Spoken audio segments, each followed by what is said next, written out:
He smiled, then looked over at his truck parked parallel across the street. He then gazed into my eyes while holding out his hand and asked me, "You want to go for a ride?" I was hesitant at first. He's a perfect stranger. But after looking around to see if anyone I knew was looking, I nodded my head yes and took his hand. It felt so exciting, and I could feel the adrenaline start to flow. He led me across the street and opened the door for me. I got in and thought, this is crazy. But yet, I didn't get out. I buckled up, gave him one more smile, and we were on our way.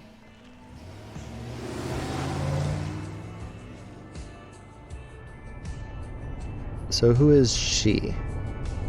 He asked shortly after leaving. I looked at him puzzled, then he continued.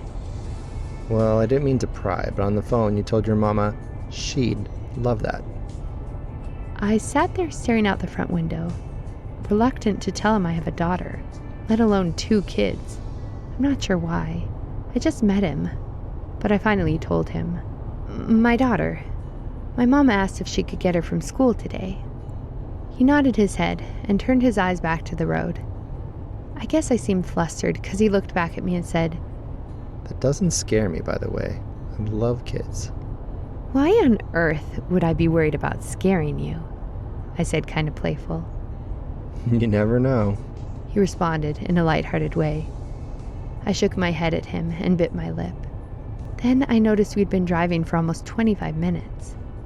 Where are you taking me anyhow? I asked. "I promise I'm not an axe murderer," he replied.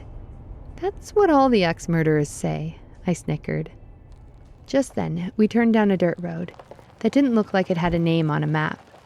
It led to a clearing, and we pulled up to the edge of Lake Monroe. There was an old wooden bench and no one around. He parked the truck and walked towards the bench, which had 2 initials carved in it, surrounded by a heart. He stood over by the edge of the lake, and he went on to say, "I found this spot by accident one day. My uncle said he needed me to pick up some supplies off Red Oak Lane. I saw the dirt path and I was curious. This is where it brought me. It's become my secret place where I could come to be alone. To escape reality, you know?" I shook my head, yes, because I knew exactly what he meant. Come with me, I said, as I was the one offering my hand this time. He took a deep breath, then put his hand in mine. I led him along the shoreline and through some trees. We climbed over large roots and stepped in a few puddles until we came to another clearing that had a huge rock, half in the water and half out. I stared out into the lake, watching the reflection of the sun glistening along the water, and started to tell him my story about this place.